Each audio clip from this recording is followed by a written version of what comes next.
manfaatnya sehingga bisa selamat dunia dan akhirat kita. Sidang jemaah rahmati Allah Subhanahu wa taala, alhamdulillah kembali untuk kita pada pagi hari ini untuk sama-sama kita belajar Al-Qur'an. Kita belajar kandungan daripada ayat-ayat yang kita baca dan kita juga belajar bagaimana cara membaca ayat-ayat tersebut sesuai dengan kaidah ilmu tajwid yang ma'ruf kita kenal. Sidang jemaah rahmati Allah Subhanahu wa taala, kita masih di dalam surah Al-Baqarah, masih menceritakan tentang Nabi Ibrahim alaihissalam. Yang pada Nabi Ibrahim alaihissalam sudah merupakan teladan yang luar biasa yang memberikan kepada umat manusia. Dikenal dengan Abul Anbiya, yaitu bapaknya para nabi. Jemaah rahmati Allah Subhanahu wa taala, pada pertemuan yang lalu kita sama-sama membahas yaitu tentang doa Nabi Ibrahim alaihissalam ketika beliau membangun Ka'bah bersama putranya yaitu Nabi Ismail alaihissalam. Wa idh yarfa'u Ibrahim al-qawa'ida minal baiti wa Ismail, dan tatkala mengangkat yaitu akan fondasi daripada Makkah al-Mukarramah Baitullah. Ketika diangkat fondasi tersebut oleh siapa? Nabi Ibrahim dan anaknya Nabi Ismail alaihissalam. Maka ketika mereka membangun yang namanya Ka'bah tersebut, mereka senantiasa berdoa. Yaitu apa doanya? Rabbana taqabbal minna innaka antas sami'ul 'alim. Jemaah rahmati Allah, setiap amal kalau diterima oleh Allah Subhanahu wa taala walaupun kecil, sebagaimana kita sebutkan, ganjarannya tidak mungkin kecil. Ganjarannya pasti besar. Karena yang memberikan ganjaran bukan yang pelit, yang memberikan ganjaran bukan yang miskin, yang memberikan ganjaran adalah yang maha kaya, yang memberikan ganjaran adalah yang maha dermawan. Maka setiap amalan yang kita kerjakan, walaupun amalan tersebut kecil, tapi yang Allah kalau diterima oleh Allah, maka ganjarannya pasti besar. Begitu juga tidak ada istilah amalan besar kalau amalan tersebut tidak diterima sama Allah Subhanahu wa taala.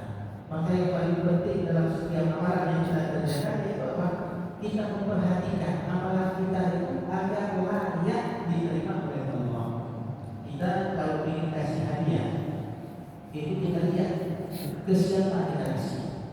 Kalau yang kita kasih kepada pimpinan, kita kasih kepada orang yang berjasa sama kita, kita kasih kepada orang yang betul-betul banyak memperhatikan kita, kira-kira hadiah yang kita kasih asal-asalan atau yang istimewa? Tentu istimewa. Kita punya bos, punya pimpinan dan baru sama kita, perhatian sama kita, kasih apa yang kita mau, kasih apa yang kita butuhkan. Itu kalau kita kasih hadiah itu sangat pas. Walaupun kita gajinya pas-pasan, betul-betul kita cari yang paling bagus sesuai dengan kedudukannya. Maka Allah, siapa yang lebih baik daripada Allah? Siapa yang lebih sempurna daripada Allah? Semua Allah kasih kepada kita. Walaupun kadang-kadang kita bermaksiat kepada Allah Subhanahu wa taala, walaupun di hadapan Allah kita kadang-kadang mendurhakainya, tapi Allah tetap masih berbuat baik kepada kita. Kira-kira amalan apa yang kita persembahkan kepadanya?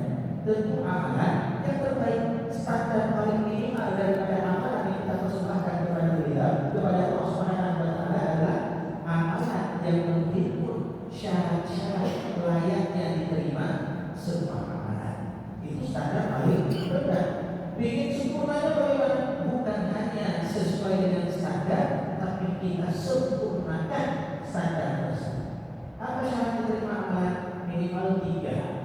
Dilakukan dengan beriman dan yang kedua ikhlas karena Allah, bukan karena yang baik, dan yang ketiga jemaah Allah sesuai dengan syarat dan ketentuannya. Ini 3 ini kalau kita lakukan, amalan tersebut diterima. Sudah merupakan batas paling rendah untuk diterima. Tapi jemaah Allah Subhanahu wa taala, tentunya kita kalau ingin memberikan hadiah persembahan kepada yang paling sempurna, tentu kita akan betul-betul luar biasa berusaha. Kayak kita diundang pesta, yang undang pesta kita misalnya gubernur atau pejabat misalnya, itu kita cari kado yang istimewa. Tapi berusaha, begitu juga amalan yang kita lakukan pada Allah. Tapi dia maklum Allah nggak butuh apa yang kita berikan tersebut. Allah nggak butuh kepada amalan kita tersebut. Makanya maklum Allah yang penting kita perhatikan keikhlasan daripada amalan itu.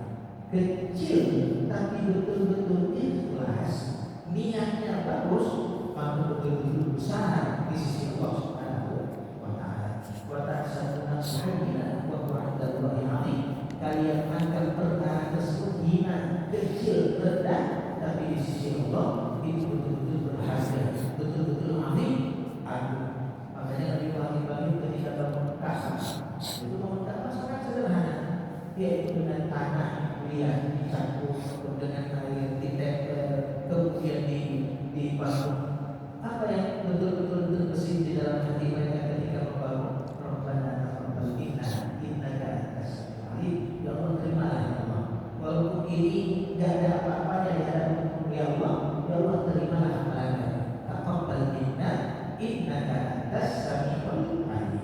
Selanjutnya jemaah rahmat Allah, doa yang kedua daripada Nabi Ibrahim di ayat 128. Kita kemarin membahas ayat 127. Ini juga menunjukkan bahwasanya Nabi Ibrahim itu hubungannya dengan Allah sangat erat, sangat kuat. Kuat betul hubungan Nabi Ibrahim dengan Allah Subhanahu wa Ta'ala. Termasuk Nabi yang doa-doanya banyak didokumentasikan di dalam Al-Quran. Inilah Nabi Ibrahim alaihissalam. Kalau kita lihat di Al-Quran Allah tentang doa-doa yang diajarkan oleh Nabi Ibrahim alaihissalam, itu banyak betul. Bahkan ada yang membuat karya tulisnya hanya dengan mempelajari doa-doa Nabi Ibrahim alaihissalam yang ada di dalam Al-Quran. Makanya Nabi Ibrahim disebutkan di dalam Al-Quran dengan sifatnya Allahul Halim. Allah ini apa maknanya? Itu selalu mengaku kepada Allah, selalu lapornya kepada Allah. Ada apa-apa munajatnya kepada Allah. Maka kita lihat masya Allah banyak betul di dalam Al-Quran doa Nabi Ibrahim alaihissalam. Kalau saya di dalam surat Al-Baqarah saja yang sudah kita bahas, itu doa Nabi Ibrahim didokumentasikan. Wa qala Ibrahim rabbi ja'al hadzal baladan aminan. Nabi Ibrahim minta agar negeri dijadikan aman. Kemudian agar negeri diberikan kemakmuran dengan dicurahkan rezeki oleh Allah Subhanahu wa Ta'ala. Nikmat aman dan nikmat rezeki itu bukan nikmat kecil, nikmat besar. Ada keamanan semuanya betul-betul baik. Ada keamanan rezeki jalan, ada keamanan nilai kemanusiaan, jiwa manusia tinggi harganya. Tapi kalau tidak ada nilai keamanan, kita punya uang nggak bisa kita pakai, kita punya kesehatan kita was-was, kita punya apapun yang kita punya, tapi kalau tidak ada keamanan habis. Nabi Ibrahim berdoa, ya Allah jadikan negeri kami ini negeri yang aman dan berikanlah rezeki kepada penduduknya minat ta'am daripada hasil tumbuhan. Juga doa Nabi Ibrahim alaihissalam, Rabbana taqabbal minna. Doa Nabi Ibrahim alaihissalam di ayat 128 ini. Bahkan di dalam surat Ibrahim itu disebutkan secara beruntun doa Nabi Ibrahim alaihissalam dari ayat ke-35 sampai ayat ke-41. Semua doa. Jadi tidak separah. Allah menukilkan doa seseorang dimasukkan ke dalam kitab suci. Ini masya Allah. Ibarat kita punya kata-kata. Rupanya kata-kata kita diambil sama presiden, dibuat status. Itu siapa kita? Sampai presiden mau mengutip perkataan kita, kemudian memasukkan di sosial media pribadinya resmi. Dan itu dilihat oleh semua orang. Kita saja kalau ada murid tiba-tiba guru menukilkan perkataan muridnya, masya Allah, murid itu senang. Ini bagaimana dengan Allah yang doa Nabi Ibrahim hambanya dinukilkan oleh Allah, dijatuhkan ke dalam Al-Quran, kekal dan dijaga sampai hari kiamat. Berarti kalau kita teliti doa tersebut, Masya Allah, nilai yang betul-betul luas, nilai yang betul-betul dalam. Makanya jemaah rahmati Allah, doa ini adalah senjata terbaiknya orang beriman. Silahul mukmin, ketika semua terputus, maka satu saja tidak pernah terputus, yaitu apa? Hubungan kita dengan Allah. Makanya kalau kita lihat kejadian musibah kemarin, itu orang terputus sama dunia luar, kemudian minta bantuan ada kepada siapa mereka berharap? Satu cuma pintu harapan yang tidak pernah tertutup, yaitu pintu siapa? Pintunya Allah Subhanahu wa Ta'ala.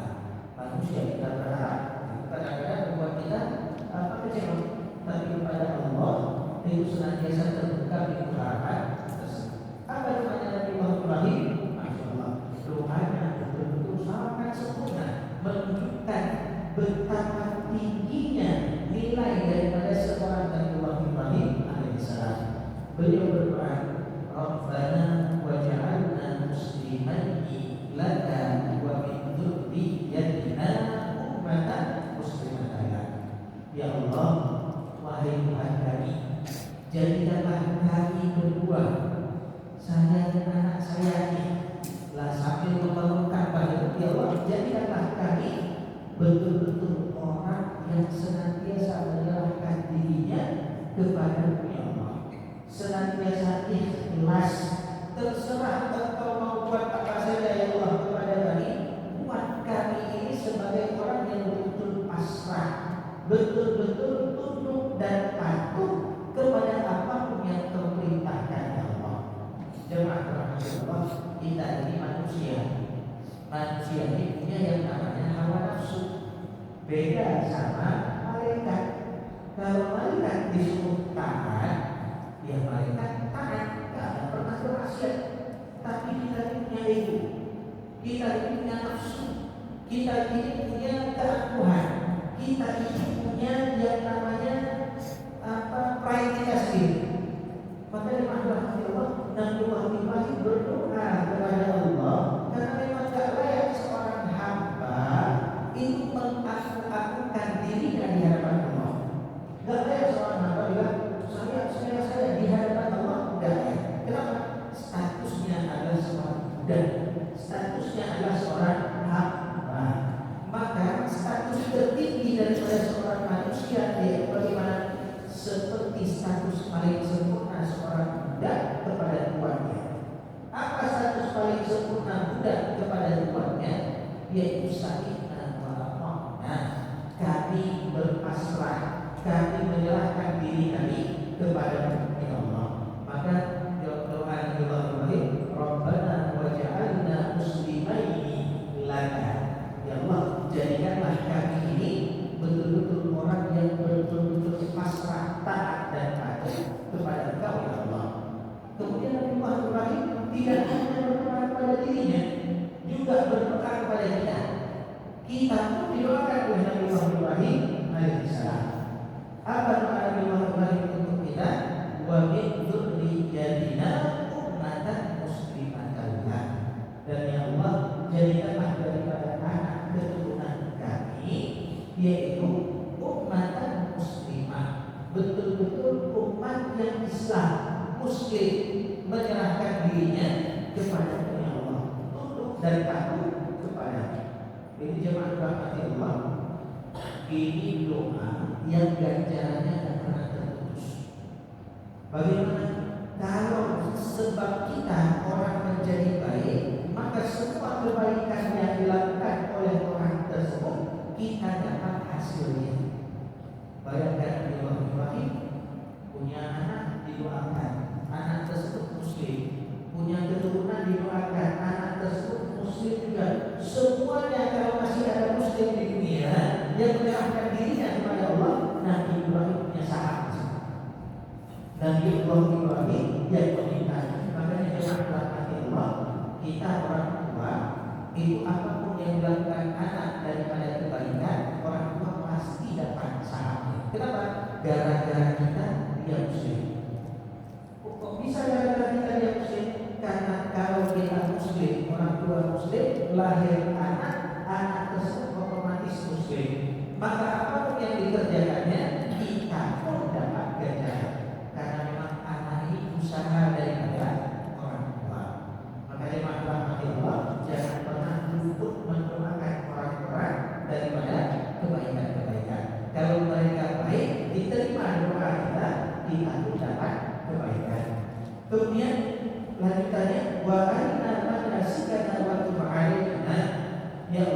perlihatkanlah kepada kami manasikana, tempat-tempat dan cara beribadah. Dan para ulama tafsir menyebutkan arina manasikana di sini adalah bagaimana cara beribadah kepada Allah ketika kita berhaji. Itu diperlihatkan. Kalau kita lihat di dalam hadis-hadis atau tafsir-tafsir yang menyebutkan, ya, dalam semua peristiwa yang dilalui oleh Nabi Ibrahim alaihissalam ketika ingin menyembelih anaknya atas perintah daripada Allah, semua perkara tersebut itu dijadikan sebagai ibadah yang diikuti oleh umat-umat setelahnya. Dan kita umat Islam ketika melempar yang namanya iblis, ketika menggoda Nabi Ibrahim, ada lempar jamrah. Ketika Nabi Ibrahim, semua yang dilakukan oleh Nabi Ibrahim itu dijadikan oleh Allah Subhanahu wa taala sebagai manasik. Makanya kita ada belajar yang namanya manasik sebelum kita naik haji. Itu dari mana? Sunnahnya daripada Abdul Bashar dan Abdul Amin, daripada bapaknya para manusia dan bapaknya para nabi, Sayyidina Nabi Adam alaihissalam dan juga Nabi Ibrahim alaihissalam. Arina manasikana wa alaina, dan terima taubat kami ya Allah, innaka antat tawwabur rahim. Sesungguhnya Engkau betul-betul Maha penerima taubat. Jemaah Allah Subhanahu wa taala, begitu juga ini perkara taubat adalah perkara yang sangat penting. Bahkan disebutkan di dalam kitab Riyadhus Shalihin dalam bab taubat dan istighfar, Al-Imam An-Nawawi menyebutkan taubat ini kewajiban kaum muslimin, bukan kewajiban seumur hidup sekali saja, enggak. Kewajiban seumur hidup yang tidak ada batasan waktu dan tempat. Kalau sholat ada waktu-waktunya, tapi kalau taubat wajibatul mukmin, betul-betul kewajiban orang beriman sepanjang hidup. Kalau tiap detik bertobat bisa. Kalau tiap hari bertobat bagaimana? Bisa. Maka taubat ini tidak ada istilah berhenti. Ini yang namanya taubat. Dan jemaah rahmati Allah, bagi Rasulullah dalam sehari berapa kali istighfar dan bertobat kepada Allah? Beliau sendiri bersumpah, wallahi, kata beliau, demi Allah. Ini penekanan yang kedua. Setelah sumpah, taukid yang kedua, sesungguhnya aku, kata Rasulullah. Kemudian taukid yang ketiga, penekanan yang ketiga, la astaghfirullah ta'ala wa atubu ilaih, benar-benar memohon keampunan daripada Allah dan bertobat kepadanya dalam sehari berapa kali? Akthar min sab'ina marrah, dalam satu hari lebih daripada 70 kali.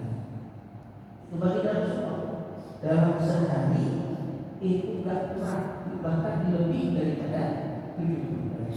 Itu orang yang maksud, yang dosa-dosanya diampuni oleh Allah, bahkan tak menyelesaikan dosa. Bagaimana keadaan kita?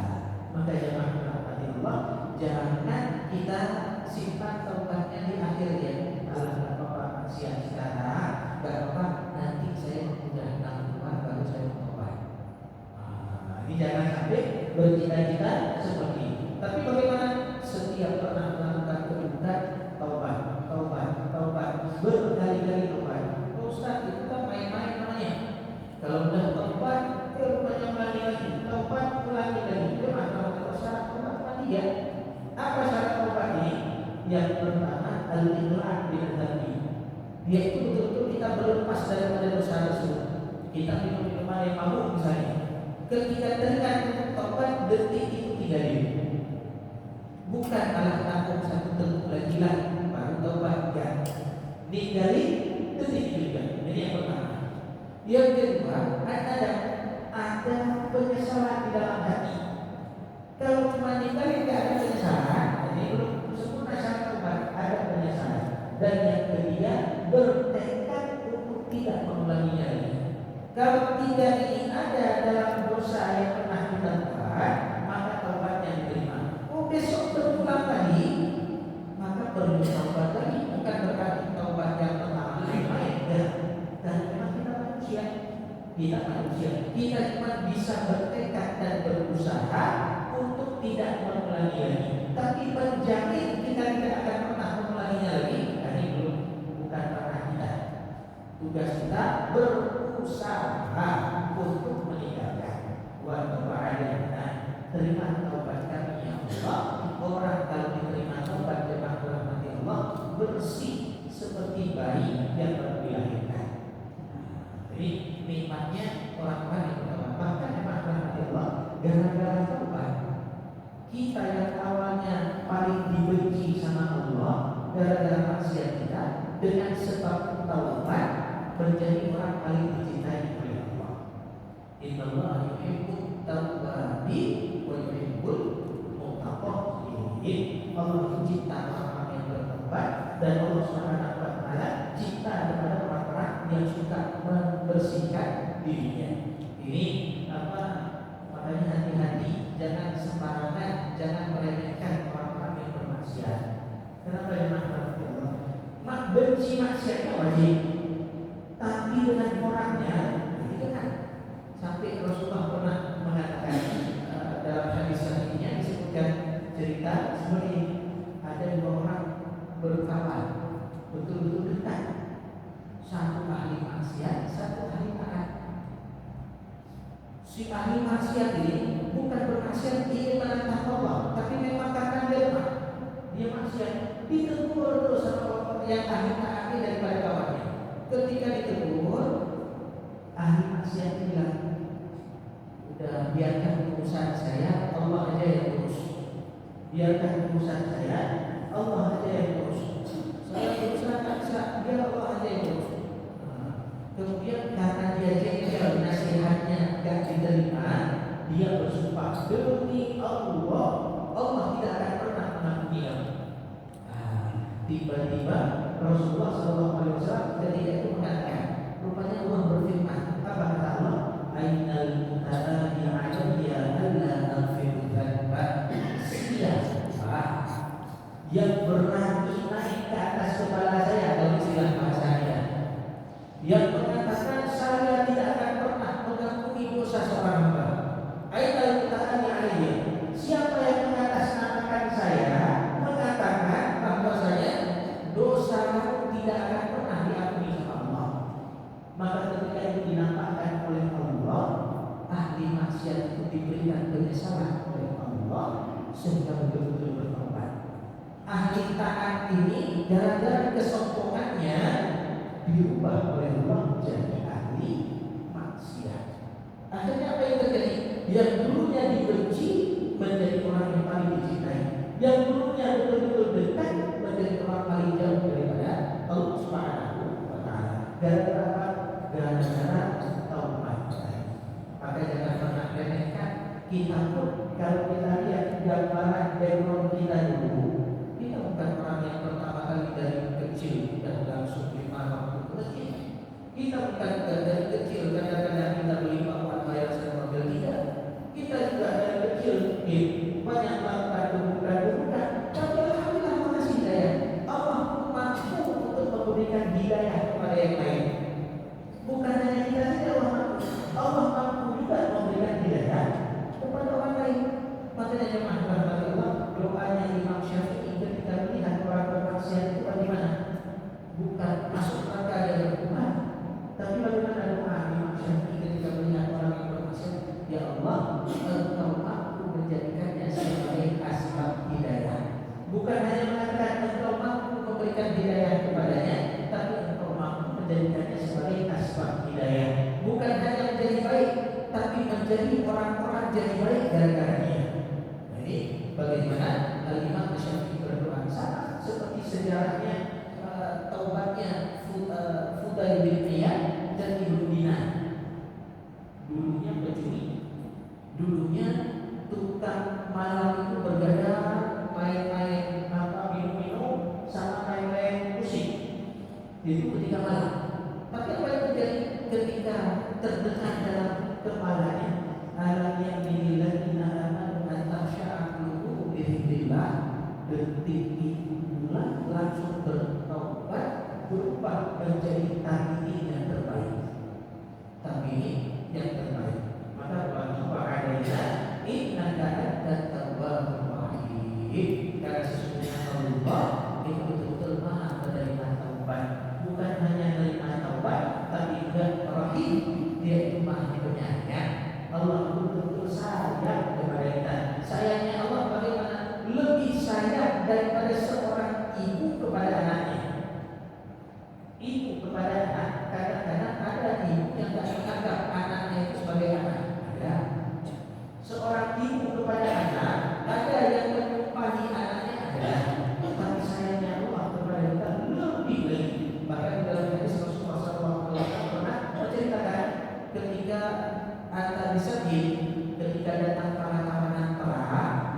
rupanya dalam tawanan perang tersebut ada seorang ibu yang lagi menyusui yang anaknya hilang. Di mana ada seorang ibu yang baru punya anak, anaknya nggak tahu di mana. Hilangnya itu bukan di masjid, hilangnya itu bukan di mall, hilangnya, tapi hilangnya di tawanan perang. Gelisah ibu semua, ibu sana lagi ke sini, nangis teriak. Sahabat menyaksikan perkara tersebut. Kemudian Rasulullah SAW mengatakan kepada sahabat yang melihat, betul-betul gelisah. Apa kata Rasulullah? Antara nana dihilman atau dihadap pada fitnah. Rasulullah tanya, apa pendapat mungkin dan perempuan ini tega untuk membakar anaknya di dalam api? Apa jawabannya? Gak ya Rasulullah. Maka begitulah Allah akan bagi min hati waladiha. Allah lebih sayang lagi kepada hambanya daripada ibu ini kepada anaknya. Maka tak mungkin Allah membakar orang beriman, tak mungkin. Dibakar itu bukan berarti dibakar untuk disiksa, untuk dibersihkan. Itu bagi orang yang beriman. Ibarat kita punya anak jatuh ke dalam got, kita ambil, kadang-kadang susah, kita bersihkan susah, nangis dia kita bersihkan. Tapi bukan untuk pukul dia, tapi untuk membersihkan dia dari kotoran-kotoran yang sudah mengkerak, dari kotoran-kotoran yang sudah lengket.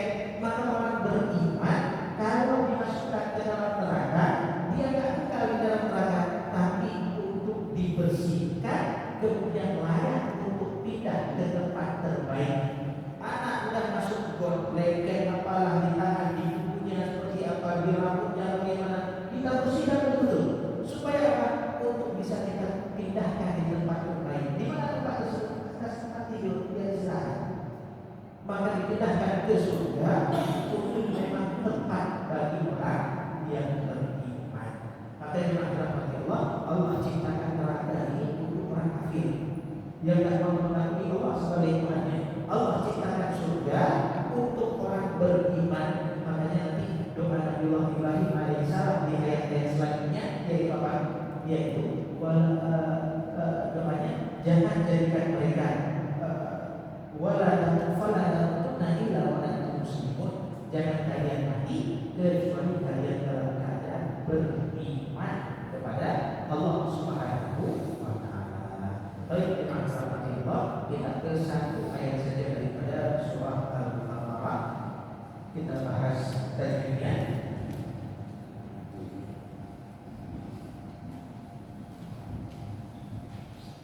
Baik, saya baca. A'udzu billahi minasy syaithanir rajim. Sama-sama.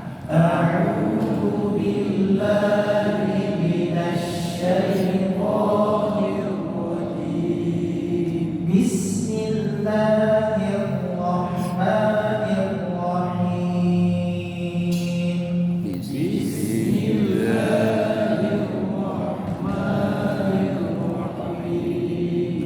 Rabbana waj'alna muslimaini laka wa min dhurriyyatina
lafaz yang serupa, kamitslihi, maka cara membacanya pun itu sama. Kalau kita lihat di sini, ini 2 harokat, ini 2 harokat, kemudian yang 2 harokat semuanya bacaannya temponya sama, durasinya sama.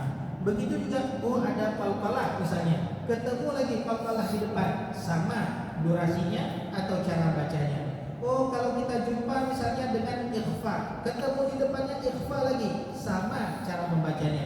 Ketika kita ketemu dengan idgham bi gunnah, ketemu dengan idgham bi gunnah lagi, maka cara bacanya pun sama, durasinya pun sama. Kemudian yang dirahmati Allah, perhatikan di kalimat dzurriyyatina. Di sini jemaah dirahmati Allah, kesalahan yang biasanya terjadi di huruf ra yang pertama. Itu ketika membacanya seperti itu, dzurri, enggak, tapi dzurri, rinya tipis, jangan ri, ya. Yang kedua di huruf ya yang bertasydid yang berada di tengah kalimat itu ada nabrah. Makna nabrah yaitu apa? Ad-dhamtu 'ala maqta', yaitu tekanan pada potongan atau pada huruf, bihaitsu yakunu sautuhu a'la biqalil mimma yujawizu min al-huruf, sehingga suaranya agak sedikit lebih tinggi atau lebih kuat daripada huruf-huruf sekelilingnya. Maka enggak dibaca dzurriyyatina, dzurriyyatina, ri bukan mat, tapi dia syiddah, ya. Jangan dibaca riya, tapi riya. Nah, ini di huruf ya yang bertasydid. Dzurriyyatina.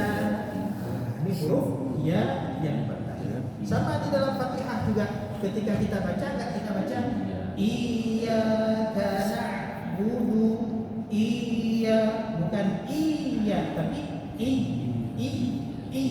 bukan iman, ya, bukan mat, tapi syiddah, ya. Ummatan muslimatan lak, ini biasa. Selanjutnya wa arina manasikana wa tub alaina, sama-sama.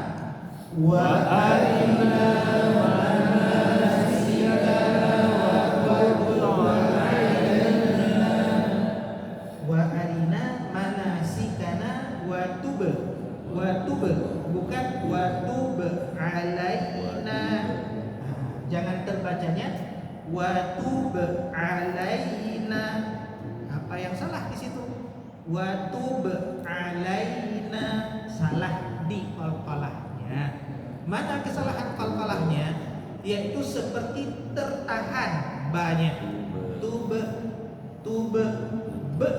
enggak tertahan qalqalah, tapi memantul alami, ya. Bagaimana memantul alami? Wa tub alaina, wa tub alaina, yubdi'u, bukan yubdi'u, itu seakan-akan ada hamzah di depannya, ya.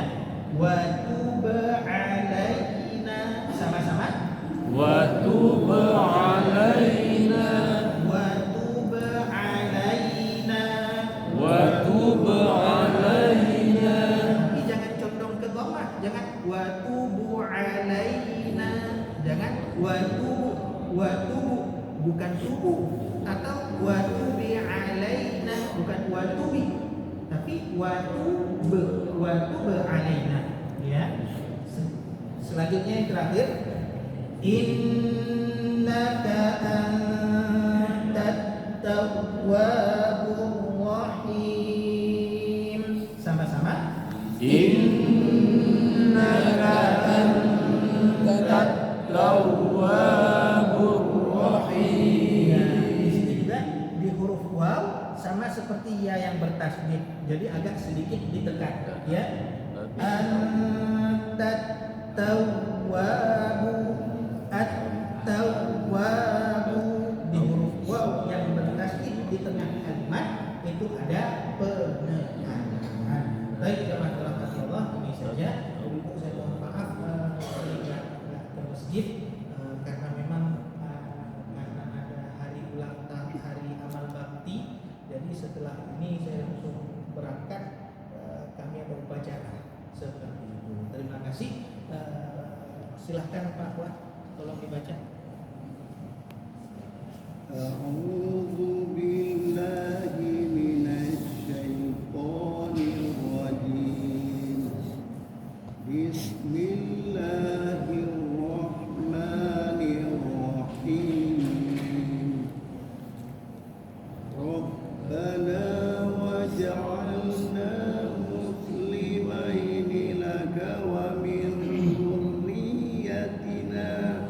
Sekali lagi Pak, wa min dhurriyyatina Wa min dhurriyyatina ummatan muslimatan lak wa arina manasikana wa tub alaina. sekali lagi wa tub.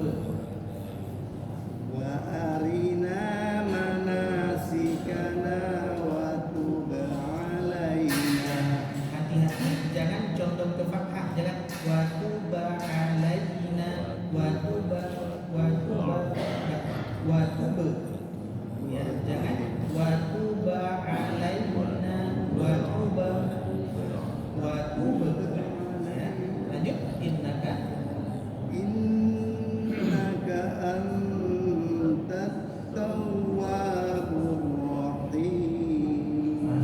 Alhamdulillah, mudah-mudahan apa yang kita pelajari pada pagi hari ini kami berikan kebaikan bagi kita dunia dan akhirat. Amin ya rabbal alamin.